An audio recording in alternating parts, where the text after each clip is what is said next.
Hi everyone, good day. I'm Lovern Segundo, isa po akong financial educator sa IMG since 2014. So, ito po yung madalas na tanong, no? Breadwinner po ba tayo? And kung oo, ito yung mga challenges. Una is, what if I got sick anytime? Who will pay the bills? Especially kung matanda na tayo. Then the next one is, what if I die too soon? Who will take care of my family? Yun nga, since breadwinner, may umaasa na aging parents, asawa, anak, paano sila if in case mawala yung breadwinner bigla?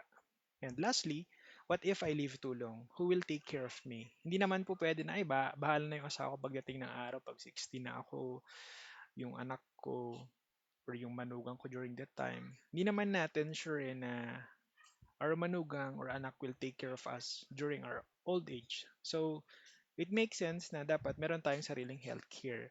Ang maganda po kasi dito, mag-switch lang po ako ng window.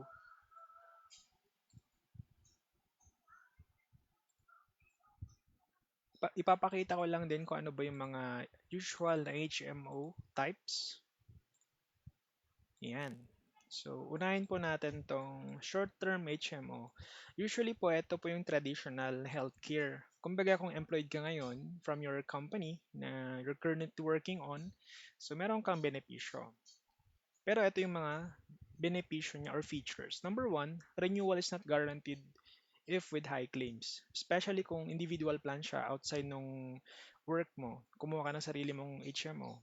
'Di ba? Since mataas yung usage mo, gamit mo, so tendency is the following year, pwede hindi ka na makakuha. Tapos number two, yearly increase of premium until age 60. So as we age, syempre tumataas po yung premium. The number three, no insurance coverage. Some provide insurance but very low coverage. Kumbaga po, pure HMO lang po talaga siya. Kunyari nilagnat ka, for admission, ganyan, covered po yon.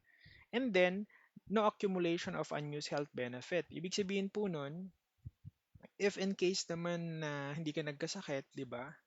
So, wala po siyang ah, return of premium din. Same with the number 5. Kumbaga po, wala siyang pure HMO lang siya. If hindi ka nagkasakit, goodbye yung pera mo.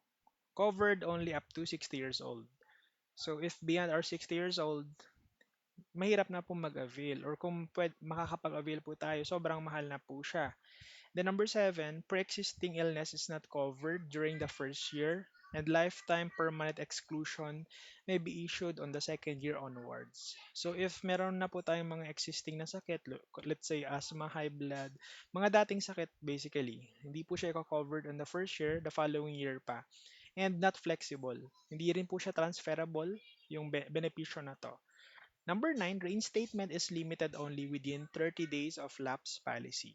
Pero usually naman, pag short term, one-time payment naman po siya, yearly payment of the premium kumbaga. Wala siyang other terms of payment, let's say monthly, quarterly, semi-annual. So, one time big time na babayaran mo yung yearly premium. Continuous yearly payment terms. Kumbaga, kung gusto mong covered ka until 60 years old, ire-renew mo siya on a year-to-year basis. Ito naman po yung maganda sa long-term care. Ano ba yung mga benepisyo na kalakip nito? So,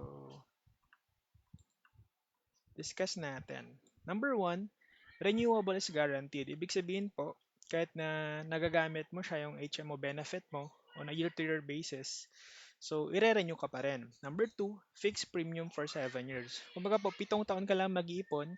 By the way po, no, pwede po siya for 10 years old to 60 years old. Number three, with four-way insurance coverage up to the long-term healthcare plan. Number one, term life. Ibig sabihin po, if in case the plan holder dies due to natural death, sakit, kumbaga, our family or beneficiary will receive money. So, yung life insurance coverage or instant money may vary depending po sa plan na kukunin. Tapos number five, if yung cost naman po ng death or dismemberment, meron din pong matatanggap na benepisyo or instant na pera. Waiver of installment due to death and waiver of installment due to permanent and total disability. Kumbaga po, let's say first year pala nakabayad siya, the following year namatay na yung plan holder due to sakit or na-aksidente siya at totally na-disable na po siya. So basically, yung remaining years, mafu-fully paid na po siya. Yun po yung ibig sabihin nun. And all unused health benefit or health funds accumulate with interest. Kumbaga po, di ba, if hindi ka nagkakasakit on a year-to-year basis sa loob ng 7 taon, kumbaga, maganda po siya.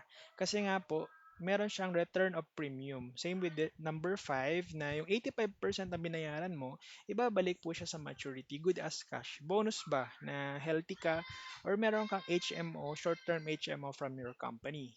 And number 6, covers beyond age 60 with long-term care yields. Kumbaga po ang long-term care, intended po talaga siya for a retirement. Just to note lang na if gusto mong immediate use or yung on a year-to-year basis ba, short-term yung kukunin mo. Pero on the other hand, if nag-iisip ka na ano ba yung ipon na walang tapon, ito po yun, yung long-term HMO. Then number 7, pre-existing is not covered during accumulation period. So hindi po siya i-cover yung dating sakit from first year to seventh year, including yung panganganak. Number 8, flexible po siya, transferable, upgradable, and may be related benefit design.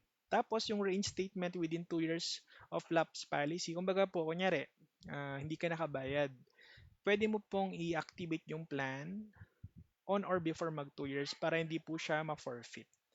And lastly, yun po, flexible po yung payment terms po natin, 7 years or spot cash. Yung iba, kung merong talagang extra money, ginagawa ng spot cash. One time, big time na payment, kumbaga. So, pwede po siya. Ayan.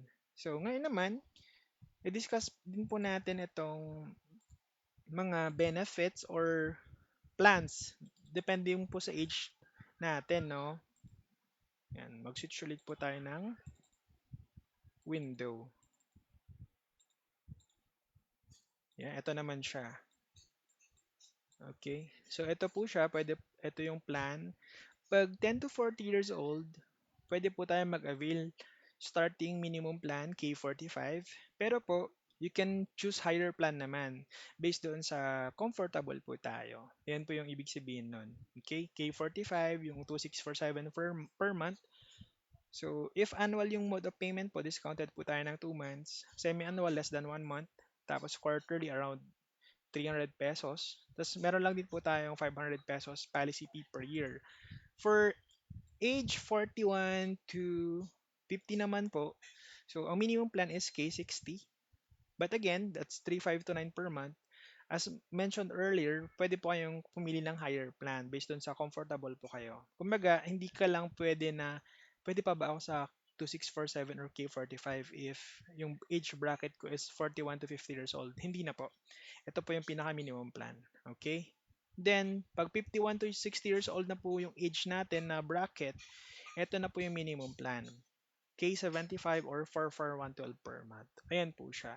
Ang maganda po kasi dito, uh, 7 taon ka lang mag-ipon at ito po yung ipon na walang tapon. So, kung plan nyo po ng higher plan, magpo-provide lang po kayo ng full medical examination. Pag K150 above, so ganun po siya. I-require po kayo ng full medical examination, then i-comply nyo lang po siya.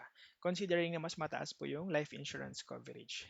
Kung interested po kayo sa financial product na to, pwede nyo po akong i-message sa Facebook or dito sa mobile number ko.